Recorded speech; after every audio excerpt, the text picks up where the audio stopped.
Oomkar. Dialogue avec l'inconscient.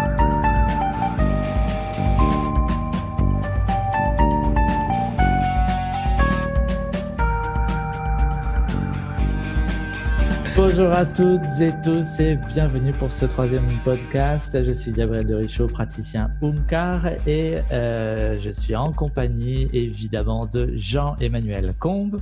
Bonjour. Bonjour Jean-Emmanuel. Nous sommes là pour ce troisième podcast pour parler, on s'est dit, tiens, si on parlait des émotions et pourquoi pas la manifestation des émotions dans le cadre d'une séance ou même dans un cadre général. La manifestation et même peut-être l'absence de manifestation des émotions.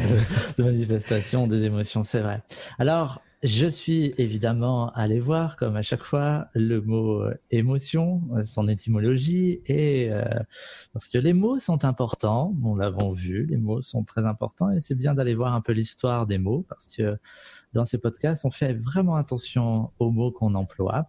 Et émouvoir, donc émotion, ça vient d'émouvoir, ça vient de émovere, ce qui veut dire remuer, ébranler, et qui est composé de ex et movere, qui signifie dès le XIe siècle mettre en mouvement. Alors, comment les émotions nous mettent en mouvement, ou quand elles ne se manifestent pas, comment elles nous mettent pas en mouvement? C'est peut-être aussi ça la question. Qu'est-ce que tu penses, toi, Jean-Emmanuel, de cette définition qui est une définition historique, étymologique, mais qui peut être aussi actualisée en fonction maintenant des connaissances qu'on a de l'inconscient et notamment de ta connaissance des inconscients? Alors, je vais être honnête, j'avais même pas regardé avant, donc après ça ne m'étonne pas tant que ça, connaissant un petit peu de latin. J'ai absolument fait aucun travail de recherche sur les émotions parce que je tenais à faire de ce podcast en fait quelque chose au maximum d'émotionnel et d'essayer de le faire avec mes propres émotions, c'est-à-dire non pas quelque chose de cadré, mais quelque chose d'émotionnel, d'aller voir un petit peu où est-ce que ça peut mener en quelques minutes. Donc en fait, qu'il y ait du mouvement, oui, clairement. Pour moi, l'émotion, elle vient justement à partir du moment où il y a du mouvement dans le corps. Et que quelquefois, l'absence d'émotion, c'est justement que ce mouvement n'opère pas et qu'on devient un petit peu plus robotique à l'intérieur. Et donc, on pourra aussi discuter certainement des conséquences de vivre des émotions ou de ne pas en vivre et de ce que ça peut faire. Je me souviens d'une fois où tu disais très justement par rapport au corps que l'inconscient, c'était le mouvement. C'était la manifestation d'un mouvement, le mouvement du corps, et que parfois on avait des mouvements qui bougent, de façon, une tendance de tanguer, et que quand le corps était vraiment rigide, était vraiment immobile, c'était vraiment plutôt là la manifestation, on va dire, d'une maîtrise, quelque chose de très rationnel, très très conscient. Est-ce que ça fait écho pour toi ou est-ce que j'extrapole un peu trop? Ça me parle complètement et je revois même les moments où je dis ce genre de choses. C'est quelque chose que je constate beaucoup dans mes séances, qui sont des séances d'hypnose souvent debout, quelquefois assises, mais jamais allongées, en tout cas pas sur un fauteuil, bien confortablement. Et on constate effectivement que la personne, quand elle arrive et qu'on lui demande de rentrer en état d'hypnose, elle est très statique, elle est droite comme un i, et elle a une posture qui est finalement une posture, ce que moi j'appelle une posture sociétale, c'est-à-dire il faut qu'elle paraisse bien. Et puis petit à petit, à mesure qu'elle va rentrer en état d'hypnose, on va voir sa posture changer, le corps se mettre à bouger. Effectivement, comme tu le dis, ça peut se mettre à tanguer. On peut avoir le haut du corps qui tournoie un petit peu, qui bouge, qui pivote, qui fait des mouvements, qui crée des mouvements. Et souvent, ces mouvements-là, effectivement, sont l'appel de ce qu'on pourrait appeler l'inconscient, ou en tout cas un automatisme du corps qui se met à bouger en dehors du champ du conscient, où la personne a l'impression que ça bouge tout seul. Et ce côté ça bouge tout seul, il est déclencheur de tout ce qu'il y a à l'intérieur de nous qui commence à faire surface. Et Erickson aimait beaucoup l'effet idéomoteur comme étant la voie royale vers la transe somnambulique, parce que je crois justement que ce phénomène idéomoteur, ces mouvements automatiques, appellent l'inconscient, le font venir au premier plan, jusqu'à qu'il puisse venir s'exprimer, y compris par les émotions du coup. Et du coup, donc l'expression de ces émotions, elle passe essentiellement par le corps. Je le crois vraiment sincèrement que la plupart des émotions passent par des mouvements du corps. quelquefois perceptibles, quelquefois pas. J'ai un exemple très parlant avec le bâillement, où on considère souvent le bâillement comme étant une manifestation d'un état de fatigue, alors qu'en séance d'hypnose, très souvent le bâillement, il est non pas l'amorce d'un état de fatigue, ni même d'un état d'hypnose, mais souvent d'une émotion. La personne qui va bâiller, bâiller, bâiller, comme si ça relâchait des tensions internes qui amènent au final des émotions beaucoup plus palpables, visibles, perceptibles, que vont être les larmes ou les cris ou ce genre de choses. Mais en amont, c'est souvent des mouvements du corps. On peut avoir des tremblements, on peut avoir des mouvements tout court, le corps qui tangue.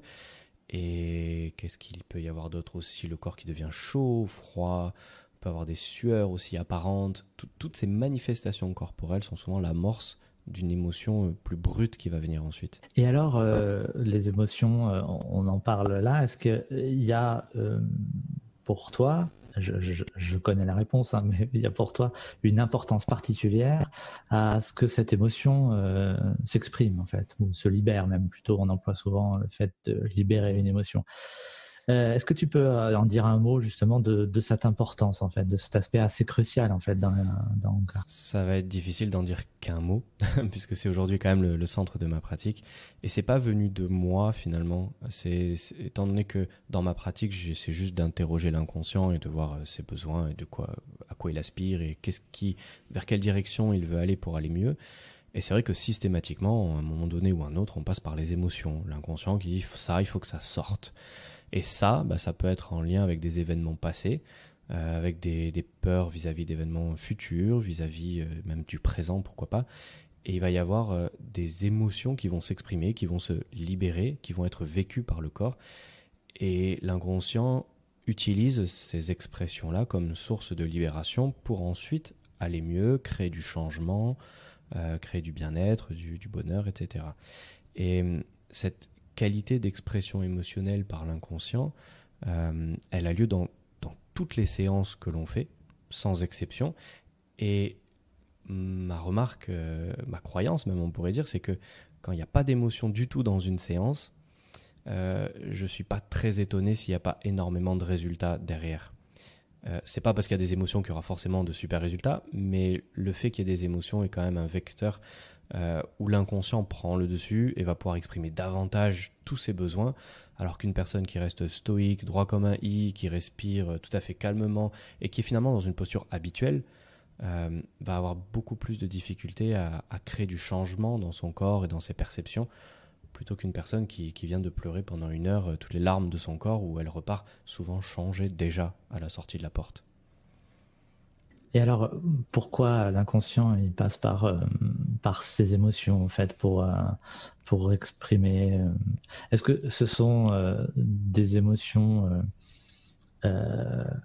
ou comment dirais-je, l'inconscient demande, on va dire, au corps de les libérer parce que c'est important pour lui qu'elles soient libérées, ou est-ce que c'est pour lui aussi une manière de s'exprimer? C'est une très bonne question. Je pense qu'il doit y avoir un petit peu des deux. On va dire qu'en début de séance ou les premières séances, l'inconscient est vraiment dans une dynamique presque d'urgence. Il faut libérer des émotions et c'est ça qui va lui permettre de souffler un petit peu, on va dire de se poser, d'être capable d'être aussi plus à l'écoute ensuite des besoins qu'on peut avoir nous en tant que personnalité, en tant que ce qu'on veut dans notre société, perdre du poids, être plus heureux, etc. Et cette urgence de libération émotionnelle, souvent elle vient de blocages passés, où la libération émotionnelle implique une présence plus forte de l'inconscient qui du coup peut mieux s'exprimer, peut mieux créer du changement. Et alors là, je dirais que l'émotion peut devenir tout simplement un moyen d'expression juste pour montrer une humeur, une réaction par exemple à une situation, etc. où l'inconscient va très souvent être dans ses réactions très émotionnelles, où sa présence va être aussi mesurée par presque une intensité émotionnelle palpable, que ce soit dans les regards, que ce soit dans les mots. Enfin, quand un inconscient parle, il y a des émotions quasi en permanence. Il n'y a pas de neutralité finalement dans les mots qu'il va employer, dans ce qu'il va transmettre. Mais j'ai l'impression que ça vient souvent dans un second temps. Il y a quand même cette impression chez moi d'une vraie urgence au début de libération émotionnelle pour pouvoir avoir plus de place d'expression. Après, il y a peut-être différentes directions d'hypnose, mais dans celle où on laisse de la place à l'inconscient, la libération d'émotions est souvent une voie presque obligatoire. Et il y a parfois même des expériences qu'on voit en séance où les personnes libèrent des émotions différentes, mais parfois il y a pas de sens derrière. On ne sait pas pourquoi.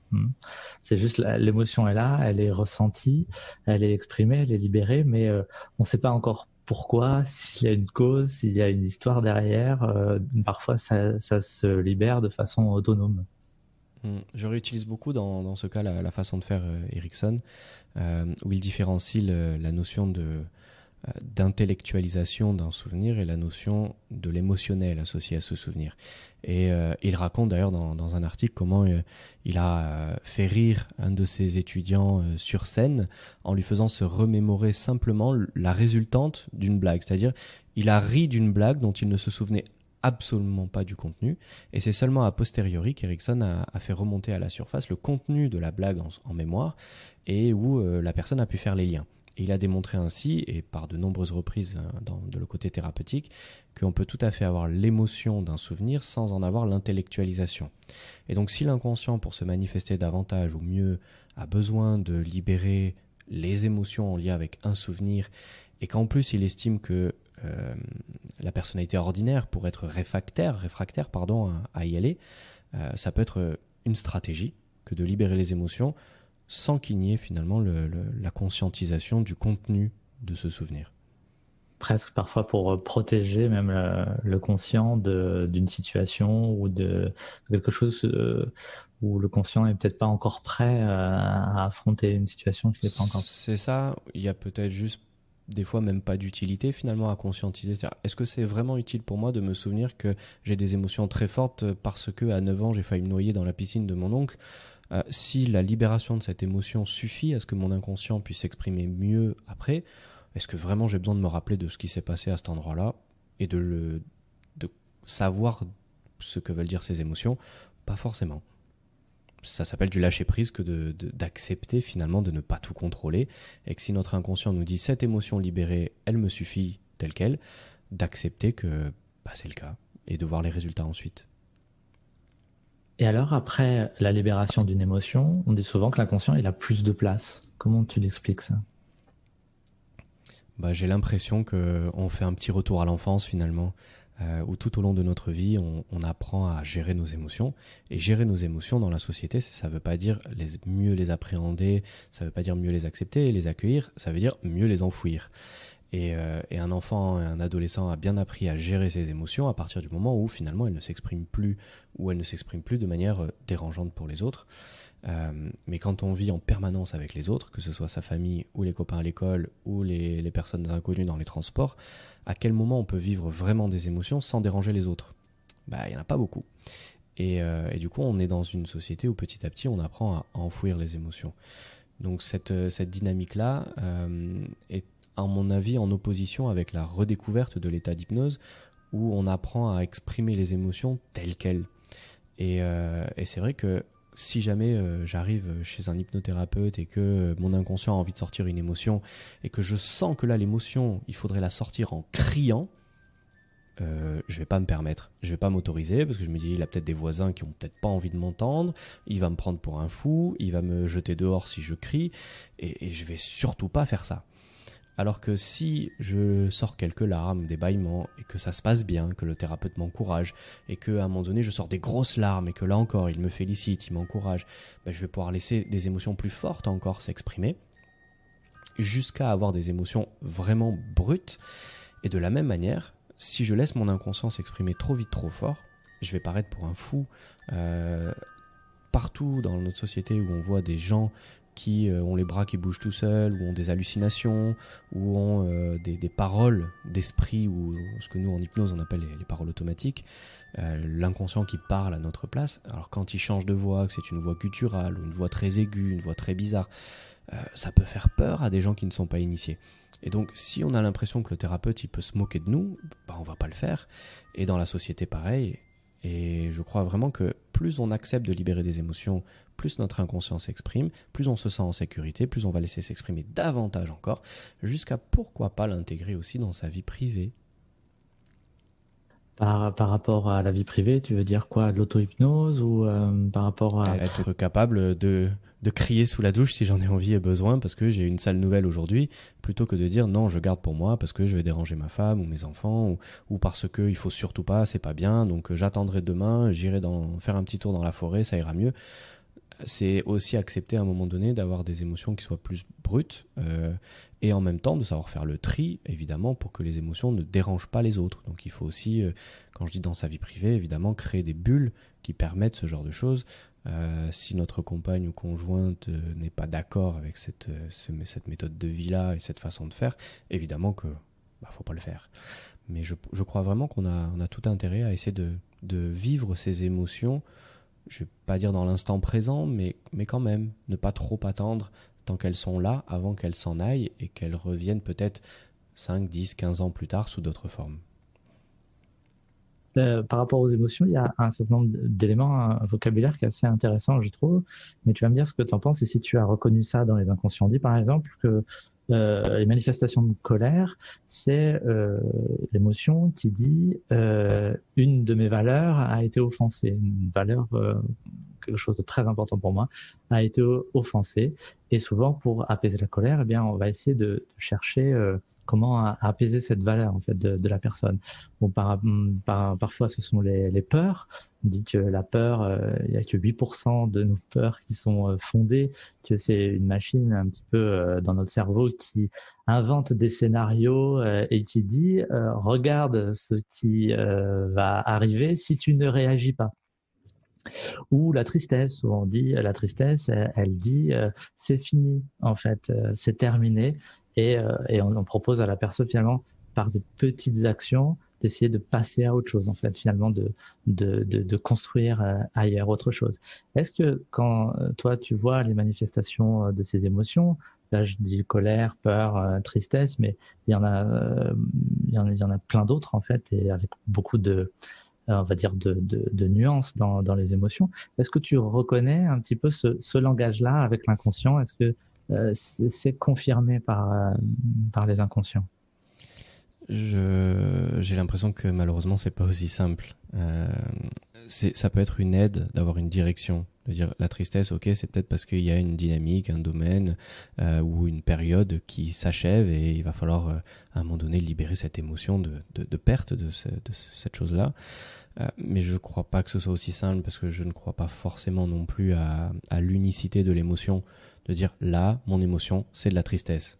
J'ai du mal à croire à ça, dans le sens où vis-à-vis de la complexité d'un événement, on va expérimenter souvent un cocktail d'émotions.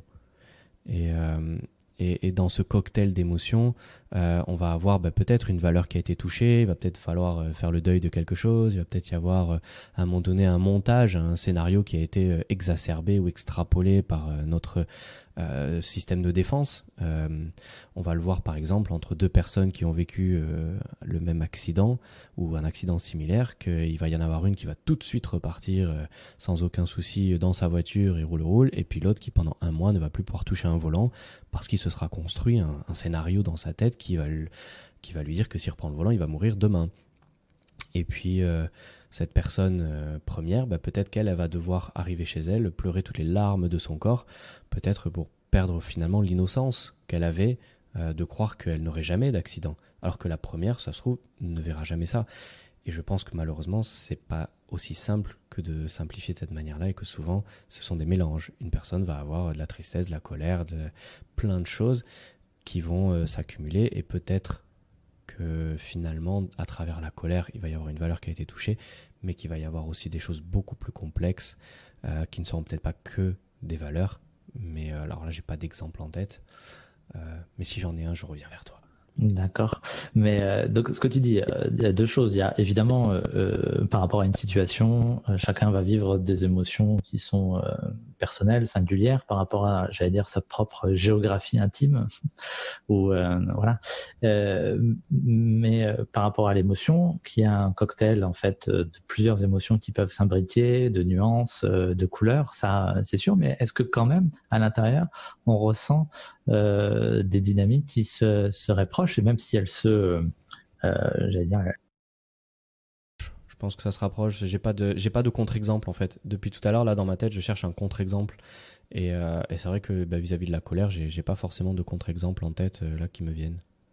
Après, est-ce que tu dis aussi que c'est très difficile ou que ce serait assez exceptionnel, on va dire, de sentir uniquement de la tristesse ou de sentir uniquement de la colère, que c'est toujours, enfin, ce qu'on ressent, c'est toujours, j'allais dire, un joli cocktail ou une jolie recette personnelle, une jolie cuisine à soi d'émotions par rapport à la situation ou par rapport à un événement. Mais après, tout dépend de la capacité l'on va avoir à, à entendre les différents instruments de notre émotion, un peu comme l'orchestre, où une personne va entendre juste la mélodie globale et une personne va être capable d'entendre les 12 instruments qui font la mélodie. Et je crois que pour les émotions, c'est un petit peu pareil. Il y a des personnes qui vont entendre, des personnes qui vont entendre finalement un seul instrument. C'est pas pour autant qu'il y en a qu'un derrière. Et c'est vrai que quand on décortique l'émotion avec l'inconscient, qui lui est quand même un petit peu plus dans l'émotion, donc capable de la disséquer de manière un peu plus pertinente. Et c'est rare qu'il n'y en ait qu'une au final. En tout cas, c'est pas quelque chose que je côtoie régulièrement, qu'à travers un événement ou à travers une situation, il y ait une émotion qui... Parce qu'en général, face à cette situation, on va avoir des angles de vue différents, des approches différentes, et que finalement, vis-à-vis d'un accident, je peux avoir la tristesse d'avoir perdu mon innocence, la colère vis-à-vis de l'autre qui n'a pas respecté et qui aurait pu me tuer, je vais avoir du dégoût vis-à-vis de la situation et de ce que ça va me provoquer dans ma vie, je vais peut-être avoir beaucoup de tristesse aussi par rapport au fait d'avoir peut-être eu peur de perdre mes enfants, là il va y avoir peut-être aussi... il y a quoi comme autre émotion peut-être de la joie aussi, paradoxalement, d'être en vie, qui va venir et qui va venir s'exprimer de manière presque pure. La joie d'être encore vivant, la joie de dire waouh, putain, mais je suis là en fait et c'est trop génial. Et qu'en fait, vis-à-vis d'une même situation, on peut avoir un cocktail d'émotions qui n'est pas forcément simultané, mais qui va souvent se dessiner au fur et à mesure de comment on va appréhender l'expérience. Et que très souvent, quand on n'a pas ces émotions, c'est justement qu'elles s'enfouissent et qu'elles restent bloquées, non vécues.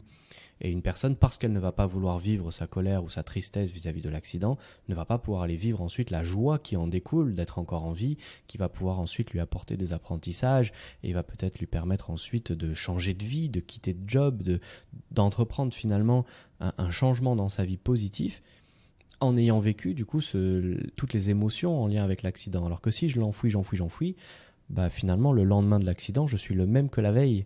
Je n'ai rien appris, je n'ai rien vécu, je n'en ressortirai pas grandi. Le fait de vivre des émotions, c'est, encore une fois, tu le disais au début, mettre du mouvement.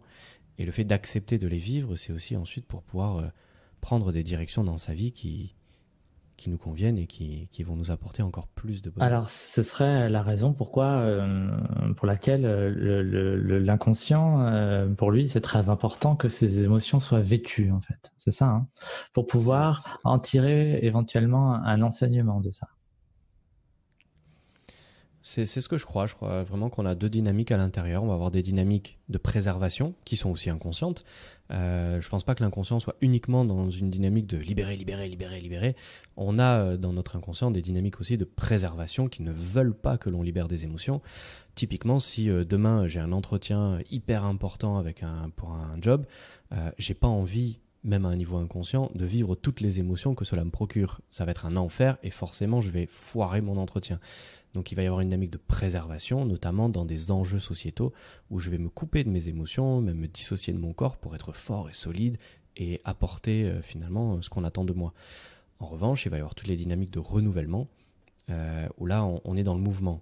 Et ces dynamiques de mouvement, pour moi, ce sont des dynamiques, on va dire, de recherche de guérison, de recherche de spiritualité, de recherche d'évolution, de développement personnel, où là, on a tout intérêt à mettre du mouvement dans le corps pour pouvoir nous permettre de prendre des décisions, de créer du changement et d'aller là où on a envie d'aller à un niveau conscient, mais aussi à un niveau inconscient. Donc on est bien dans le sens de ce qu'on raconte, hein, entre mettre en mouvement avec les émotions, le mouvement du corps qui exprime les émotions, et de mettre en mouvement sa vie, on va dire, à travers l'écoute et l'expression de ces émotions pour atteindre enfin pour atteindre, on va pas atteindre un nirvana quelconque, mais simplement se métamorphoser en fait, hein. C'est d'être dans un mouvement même de métamorphose, on pourrait dire.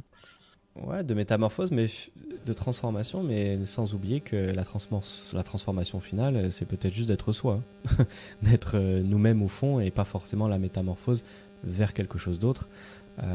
Où là encore, les émotions, je crois, sont un peu garantes que si on va dans nos émotions, on va vers qui on est. Ce que tu dis est assez intéressant parce que souvent on a des idées de se dire on va bâtir, on va construire, on va se fabriquer comme on se fabrique une maison, quoi, comme on se fabrique un territoire, un domaine à nous qui nous appartient, comme on se fabrique notre petite vie. Et là, tu es plutôt en train de nous raconter la démarche des archéologues qui vont plutôt déterrer ou libérer, on va dire, ce qui était déjà enfoui, mais qui était caché, et peut-être découvrir des trésors comme ça, mais qui étaient déjà présents. C'est exactement ça. Ça me parle vraiment beaucoup, cette idée d'archéologue.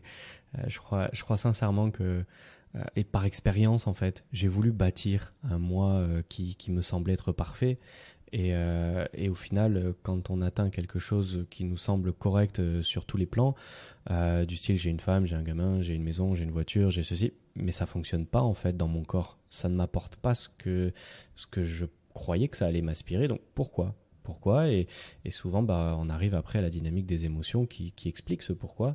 Et quand on recherche à dire ok, alors qu'est-ce qui va pouvoir m'apporter ce que je recherche, si le fait de bâtir la maison ne me l'a pas apporté, si le fait d'acheter la voiture ne l'a pas apporté, si le fait de ceci, cela, et souvent on en revient finalement à la simplicité émotionnelle. Et quand on passe dans ce côté obscur des émotions, on rentre dans une dynamique un peu archéologique. Les émotions ne sont pas que dans le présent, elles sont aussi beaucoup cristallisées depuis le passé et elles sont enregistrées. Donc on a la chance que si on n'a pas vécu une émotion quand on avait 12, 15, 20, 30 ans, il n'est pas trop tard aujourd'hui pour aller la chercher, la déterrer, la vivre et en retirer quelque chose.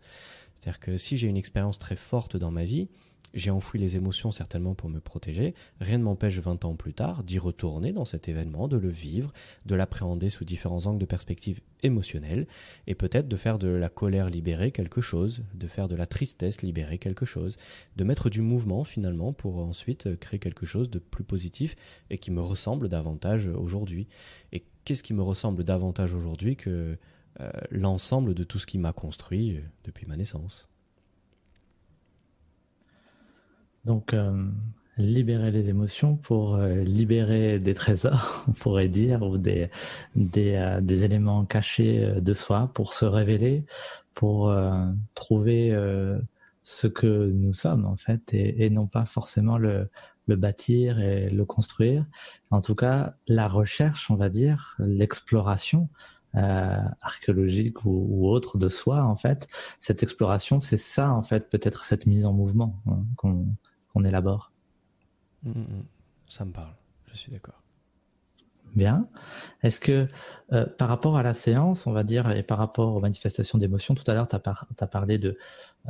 j'ai parlé un petit peu du corps qui tanguait, puis toi, tu as parlé aussi des bâillements. Est-ce qu'il y aurait d'autres subtilités comme ça de l'émotion qu'en tant que praticien, on verrait pas tout de suite, et puis qui sont en fait des manifestations d'émotions? Alors effectivement, le bâillement est assez atypique et très très très régulier. Il va y avoir aussi typiquement les nausées aussi. Les personnes qui vont dire « Ouh là là, j'ai l'impression que je vais vomir ». Alors, la plupart du temps, il n'y a pas de vomito, mais très souvent des émotions. Et les nausées sont très souvent pour moi un système de défense. J'ai des nausées parce qu'il y a des émotions derrière et que du coup, les nausées sont le reflet des émotions, comme si elles étaient finalement vécues qu'à moitié. Donc les nausées me parlent aussi beaucoup. Et une fois que l'émotion est libérée, comme par hasard, il n'y a plus de nausées. Donc c'est une corrélation que j'ai pu faire. Aussi la sensation d'avoir un malaise.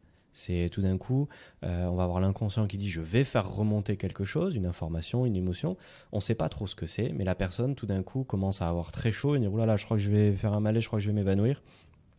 Là encore, si elle relâche les tensions, l'émotion s'amorce ensuite naturellement.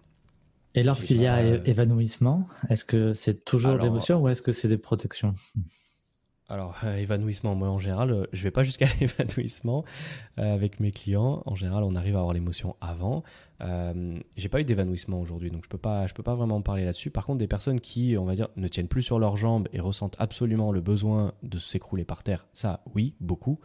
Et dans ce cas-là, on apprend à retenir les gens, à les accompagner au sol tout doucement et à finalement leur permettre d'accueillir ce qui va venir.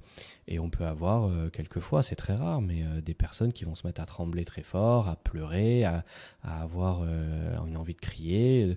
Et ça fait un peu exorcisme quelquefois, c'est vrai, mais c'est quelque chose de si naturel au final que ça ne me viendrait pas à l'esprit de le stopper.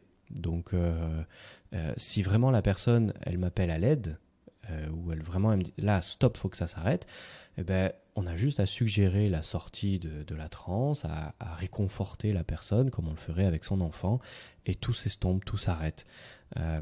C'est ça qui est intéressant, c'est qu'on peut aller très très loin dans cette libération, mais en même temps, ça ne fonctionne que si la personne finalement l'autorise. Sinon, il y a des mécanismes de défense qui se mettent en place très régulièrement et où la personne finalement sort de l'émotion ou n'y rentre pas et ravale, comme on dit dans l'expression, ravale son émotion et elle disparaît. Donc on a bâillement, vertige, nausée, tremblement, tu disais. Oui. Qu'est-ce qu'il pourrait y avoir encore d'assez subtil? On avait dit le mouvement automatique, j'entends. Le mouvement de l'inconscient est souvent aussi amorceur d'émotions. On va aussi avoir en écriture automatique le mot. C'est-à-dire quand l'inconscient écrit le mot, l'émotion, par exemple peur, très souvent dans les secondes qui suivent, l'émotion a envie de remonter, on sent, enfin, en tout cas elle se manifeste du mieux qu'elle peut. Donc ça fait déjà pas mal, les sueurs chaudes, froides, tremblements, ouais, bâillements, ça reste les choses les plus classiques. D'accord. Merci Jean-Emmanuel. Est-ce que tu veux rajouter encore quelque chose par rapport à cette thématique qui est vaste? À mon avis, on y reviendra sur cette thématique. Oui, avec plaisir. On pourra aller un petit peu plus en profondeur s'il le faut. Moi, j'ai beaucoup apprécié le format totalement improvisé de ce podcast. Donc voilà, j'espère qu'on aura quand même donné un aperçu assez global de comment peuvent être vues les émotions et pourquoi elles peuvent être abordées comme vecteur de changement dans les séances d'hypnose. Merci beaucoup Jean-Emmanuel et à très vite pour un autre podcast sans doute. À bientôt. Et merci à toutes et tous pour votre écoute et puis à très bientôt. Au revoir.